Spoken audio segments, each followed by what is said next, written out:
Okay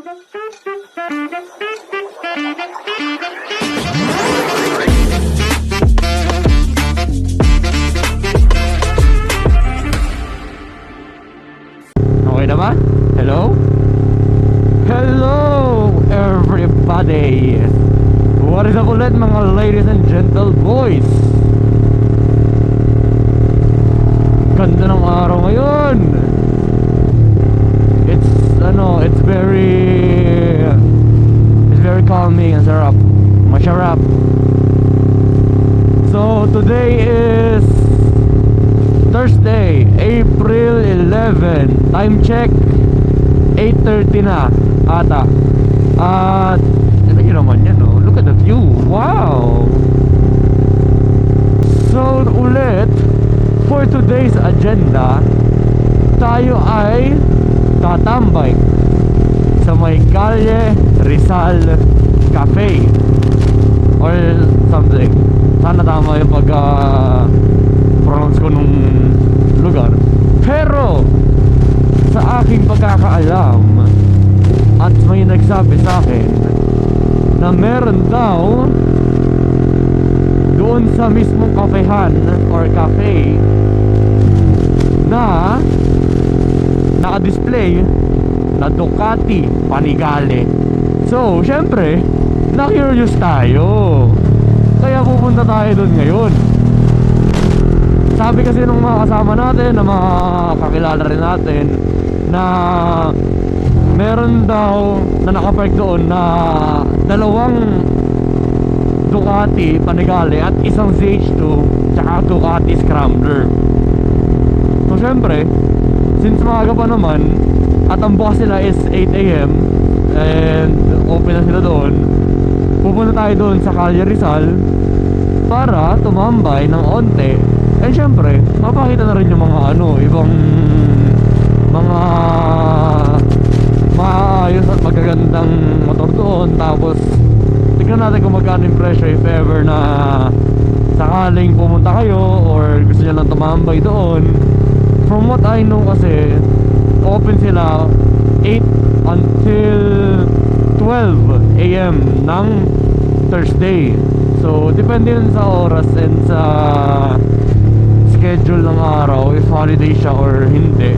Pero ano ba hinihintay natin? Samahan nyo ako kasi pupunta tayo doon ngayon. Malapit lang yun. Oy, 400 pare.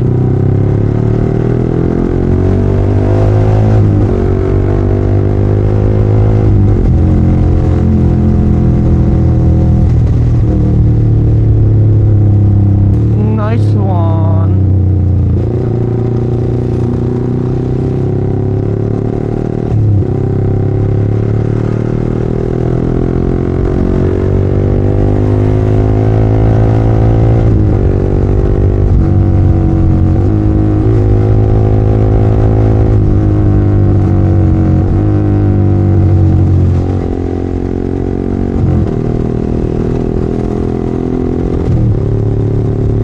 So, malapit lang sa amin ang Calle Rizal Cafe. Kasi nasa tapat lang siya ng nasa tapat lang siya ng Havila, which is somewhere close sa amin.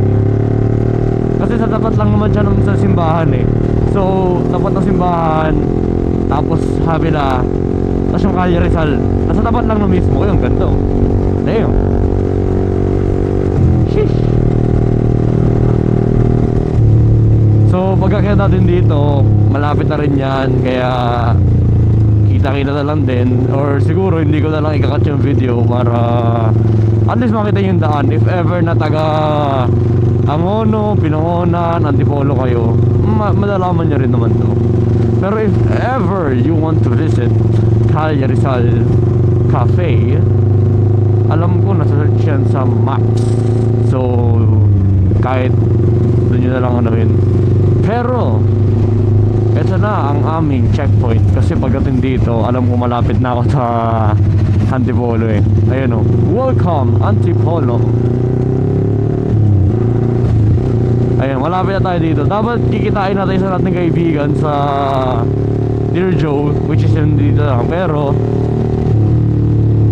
feeling ko matatagalan pa siya. So, ang sabi ko sa kanya, mauna na muna ako. At sumunod na lang siya. Kasi alam niya rin naman to. Sana.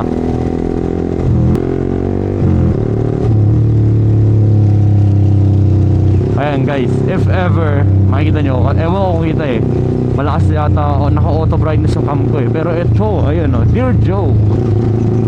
Tapos, ang Calle Rizal, ang ono, ang Calle Rizal Cafe ay nandito sa tabi, which is nandito. Ayun o, open na ba sila? Open ba sila? Ayun o, open o. Ayun o, nawala yung dalawang Ducati o. Ay, actually isa lang. Bukas na po to.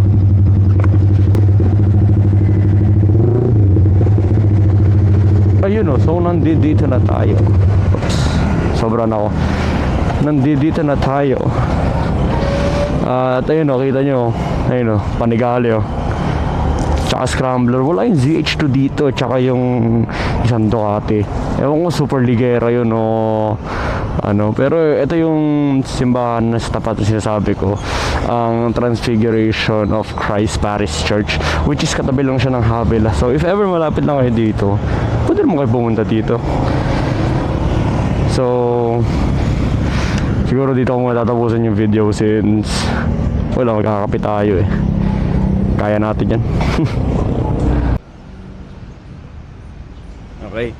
So nandito tayo ngayon sa may Calle Rizal Cafe. And guys, tingnan nyo naman to. Di ba kayo makawawalan ng angas dito? Tingnan mo naman yan, no? Isang Ducati Panigale V4S, tsaka isang Ducati Panigale. Actually no, hindi siya Panigale. Kasi dalawa yan eh. Dalawa yung paddock stand na nandito eh. Pero tingnan nyo naman to, Scrambler tsaka Panigale V4S. Aba, ang lupit. Ang astig ba?